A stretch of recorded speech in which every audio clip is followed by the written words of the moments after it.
Hi, I'm Christian Triola, author of The Missing Method for Guitar books, and this is Ear Training, episode 6. So in this episode, we're going to go over major and minor sixths. So far, we've done unison, octave, major and minor second, major and minor third, perfect fourth, perfect fifth, and tritones. So now we're going to move on to the sixths, meaning that we have really only the sevenths after this, and then we start going into descending intervals. So we're going to start with the major sixth interval. So that means it's 6 notes away from your starting point.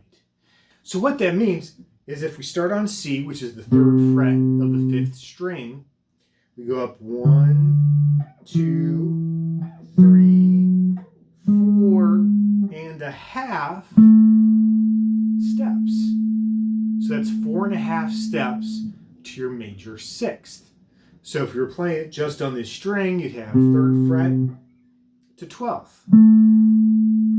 Now, if you wanted to make it more efficient, starting on C here, we would go to 2 strings over, 1 fret back, and that gives you that A note again. So C to A.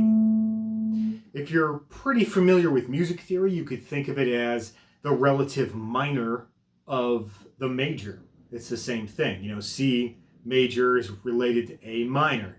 So you could use that as a way of remembering that major sixth. Now the major sixth sound, you need a way of remembering that. So I have a couple of ideas. One, of course, is the famous folk song everybody associates with this, which is My Bonnie. You know, my Bonnie lies over the ocean.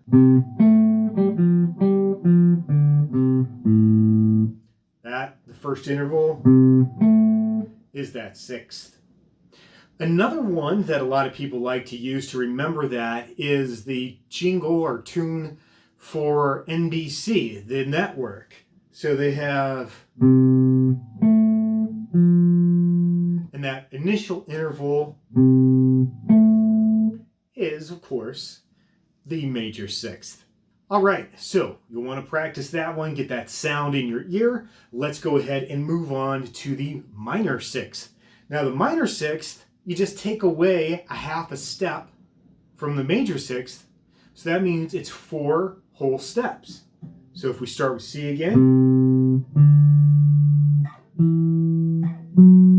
and that leaves us with A flat.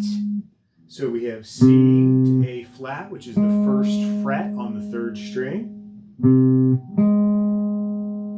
All right, now this one is a little bit tricky to remember a song that goes with it because it's hard to find a good example of this. But one that's a famous example is the Scott Joplin tune, The Entertainer. Now, if you're not familiar with The Entertainer, chances are you've heard it.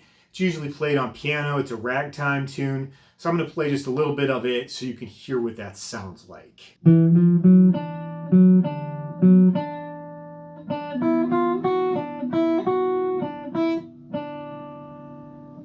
All right, so if you've heard that, now the first couple notes actually aren't what we're listening for here. Those are just half steps consecutively. But once we reach that last half step, that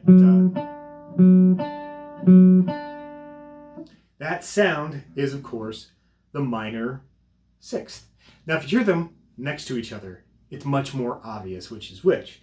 Here's a major sixth. Here's the minor sixth.